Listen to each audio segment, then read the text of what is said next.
In this video, we're going to talk about an application of the gradient to be able to find the tangent plane for a function at a specific point.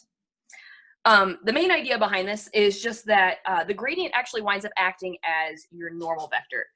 And so you wind up with the equation that looks really quite similar to what we've already worked with, and that is the vector x minus x naught, y minus y naught, z minus z naught, dotted with the gradient at that location.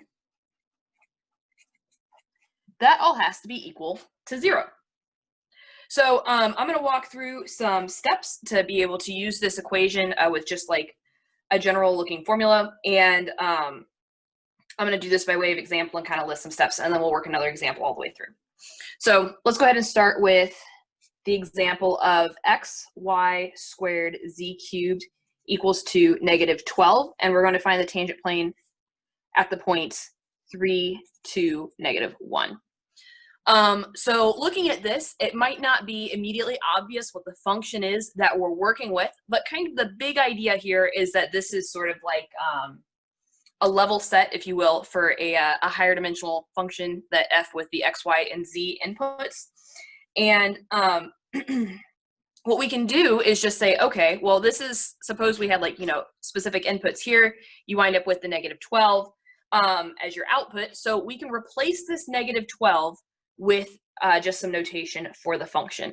But in order to be able to do that, we want to make sure that all of our variables are on one side.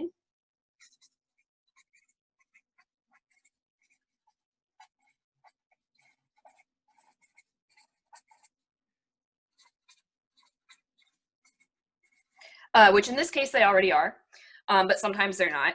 And then we will replace our constant with the notation f of x, y, z. So in this particular example here, the function that we work with is f of x, y, z is equal to x, y squared, z cubed. So now that we actually have a function, we're able to find our gradient. So that's going to be our next step in this process of finding a tangent plane using the gradient. In this particular instance, the gradient, remember that it's just the vector where each component is given by the partial derivative in that direction. So our first component here is going to be y squared z cubed. Our second component will be 2xy z cubed.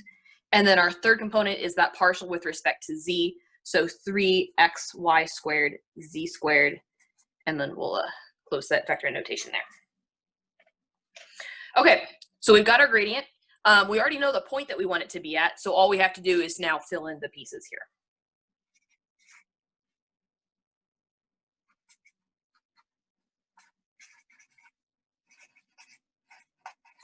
So this equation right here is going to get filled in with this information. But I guess before I fill in this piece, we're probably going to want to compute the gradient at that spot, 3, 2, negative 1. If we fill in all of these pieces here, so like the 2 will go in for the y, the z becomes negative 1, the vector that you're going to get out of that is going to be negative 4, negative 12, and then 36. So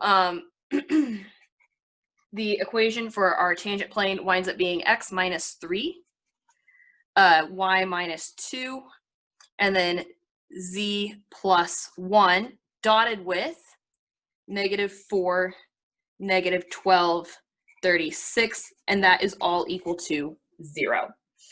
And if we want, we can kind of rewrite this in the format that we typically leave our tangent planes in. So then we would get negative 4 x minus 3 minus 12 times y minus 2 plus 36 times z plus 1 is all equal to 0.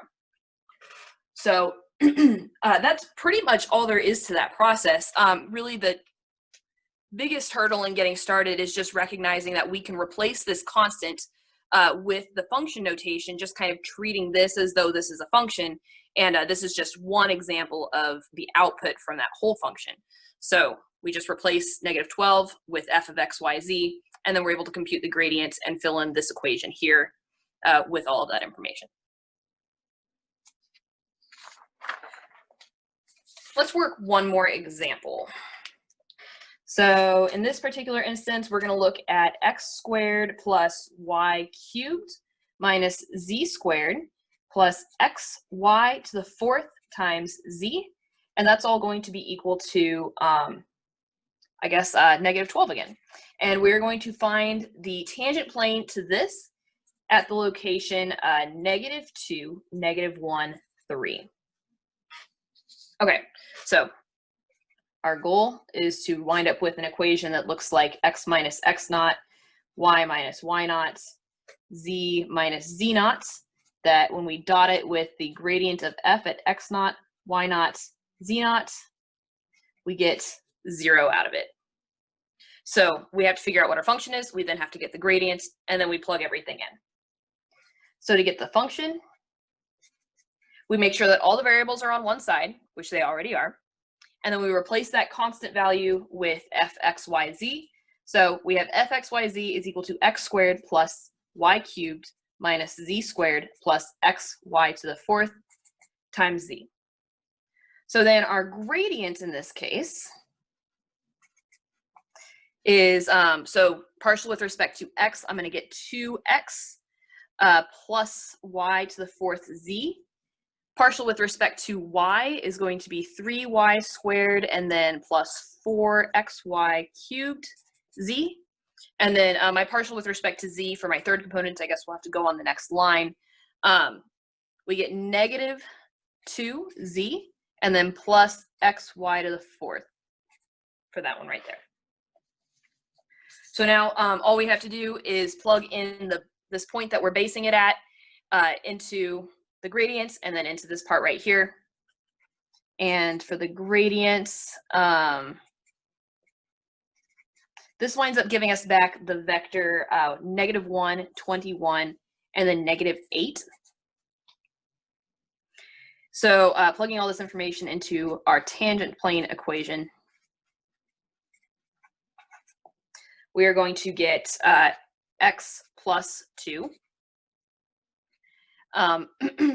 Y minus 21, oops, not minus 21, minus plus 1, there we go. And then z minus 3, and then that is dotted with -1, 21, -8, and all of that has to be equal to 0. If we want, we can kind of rearrange this a little bit in the format that we typically work with. So we get negative x plus 2, and then plus 21,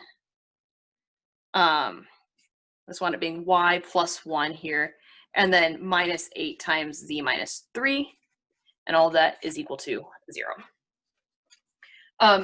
So again, this is really pretty much all there is to it. We start with this equation here, and the big thing is just recognizing, okay, move all the variables to one side. We can treat this as though it's a function, and this is a possible output from the function. So we can just say, okay, we'll replace this with the more generalized function notation and use that to get the gradient and all the rest of the pieces that we need.